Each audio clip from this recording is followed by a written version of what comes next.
Olá, boa noite, seja bem-vindo ao Horizonte Debate ao vivo.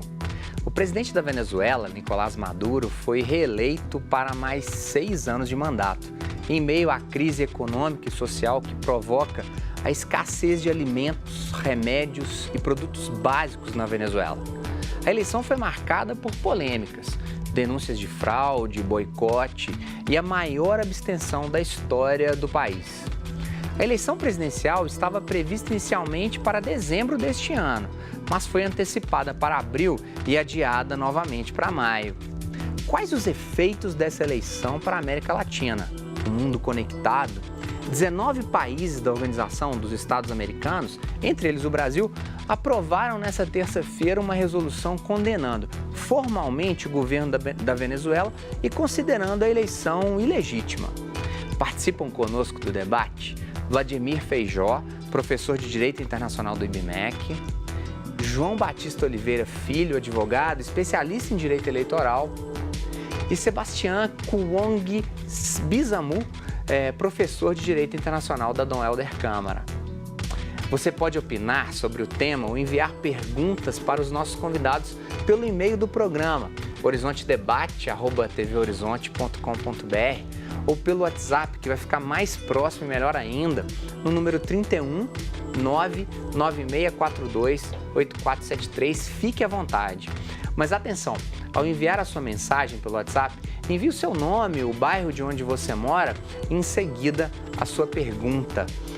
Sebastião, j'ai besoin d'étudier français plus. Estou precisando estudar francês mais. E aí me inteirar do nome lá, se falei errado, desculpa. Isso. O que vocês estão pensando com relação a esse cenário tão difícil para um país vizinho nosso e cuja imigração de, coloquemos, 3 milhões de habitantes, 200 mil já chegaram para o Brasil? Sebastião, o que você tem visto desse processo, acompanhando, lendo? O que você pensa disso? É um processo realmente muito triste já, como realidade. A realidade é triste, porque as pessoas estão saindo da Venezuela, sendo um país rico em petróleo, exportador de petróleo, e deve viver numa situação de miséria, de pobreza, longe realmente de sua zona de conforto. Então, isso mostra realmente até que ponto alguns dirigentes na América Latina, bem como no mundo afora também, alguns estados, têm se mostrado irresponsáveis no processo democrático e também para poder preservar o direito de seus cidadãos. Doutor João, como especialista em direito eleitoral, como é ver um país, como Sebastião está colocando, com uma riqueza enorme, talvez uma das maiores reservas de petróleo do mundo, o povo pobre, sarampo, fome? Como é pensar isso? Do ponto de vista do direito eleitoral, ou direito constitucional, essa eleição é uma aberração. Não há realmente democracia na Venezuela. Infelizmente, para citar aqui a observação no filósofo francês Jean Morin, ele faz uma observação extremamente pertinente. Quando o Estado se separa da religião a partir da Revolução Francesa, criou-se a maior religião laica que a história conhece. Essa religião laica chama marxismo. Então, o marxismo se transformou, de um lado, como um sistema político, mas, sobretudo, uma religião. Por quê? Você tira a ideia de Deus, coloca o Estado. E o paraíso se promete aqui e agora.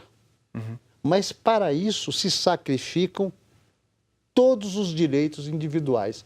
É a submissão do cidadão ao Estado. Professor Vladimir, o que você tem visto? Ô, Jário, eu acho que um compromisso internacional muito sério com os direitos humanos exige que a gente pondera os dois males possíveis. A opção dos Estados Unidos, e o Brasil se aliou a essa opção no ano passado, de forçar uma mudança do regime e ignorar o outro valor também de direitos humanos da autodeterminação dos povos, tem causado à Venezuela um mal talvez tão pior quanto a eventual truculência do governo.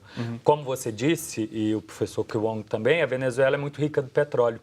Porém, ela está sob um embargo econômico deste produto e dos derivados e não consegue importar 70% do alimento que a população consome. Sem receita, ele não consegue comprar. E o Brasil, ao ter aderido a esse projeto, não está vendendo, deixando que os venezuelanos comprem alimento do Brasil ou medicamento do Brasil também. Então, professor Edmir, quer dizer então que muito do que a gente está vendo como um problema venezuelano é uma consequência de algo? É a consequência de uma tentativa de resolver outro problema. Assim como houve recente não, porque a guerra é há 8 anos, na Síria, tentativa de mudança de governo, houve em 2003 a mudança do Saddam Hussein. Há uma política muito clara, na melhor palavra do vice-presidente americano, Nicolás Maduro, tem que cair. E a partir disso se adota uma sanção econômica, que o Brasil se manteve neutro até o ano passado, e então a população tem sofrido com essa dificuldade de adquirir alimentos e medicamentos. Além, óbvio, das falhas econômicas internas que já existiam, tem uma consequência do embargo externo. Se pensarmos os filmes de espionagem ali dos anos 70, dos anos 60, Sean Connery, Roger Moore no 007, né? Isso. Era muito claro quem era o mocinho e quem era o bandido, né? Se pensarmos os últimos filmes de espionagem, o próprio 007, o último filme do Jason Bourne, muito bom, do ano passado, você tem claramente uma fragmentação, terroristas ou algo desse tipo. Sebastião, por que figuras como Nicolás Maduro e Kim Jong-un encarnam muitas vezes para a mídia? Eu acho que se perguntarmos para um incauto, ou gente que não está lendo com a profundidade a observação que o professor Vladimir está colocando, pensa que esse sujeito ele é um grande vilão. De um lado, lá na Coreia do Norte, aquele baixinho com o cabelinho cortadinho, e aqui na América do Sul, o Maduro com o bigode. Por que essas figuras encarnam esses antagonistas, Sebastião? Na realidade, porque nós temos um sistema organizado. Essas figuras devem se encaixar no sistema já estabelecido, ou no sistema multilateral das relações, que seriam relações internacionais, da cooperação mesmo, ou então ele fica fora desse sistema.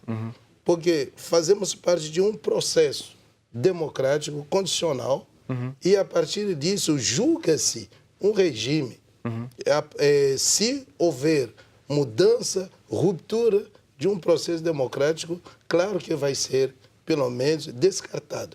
É fora do processo democrático mundial. Então, Maduro, seja lá na Coreia do Norte, porque não se encaixa nas relações, por exemplo, multilaterais que nós temos hoje no sistema democrático de direito.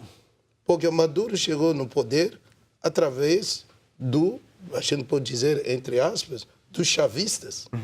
Não podemos nos esquecer desse processo histórico. Como ele chegou ao poder. Depois da morte do Hugo Chávez, ele chegou ao poder, mas não houve uma eleição mesmo. Sim.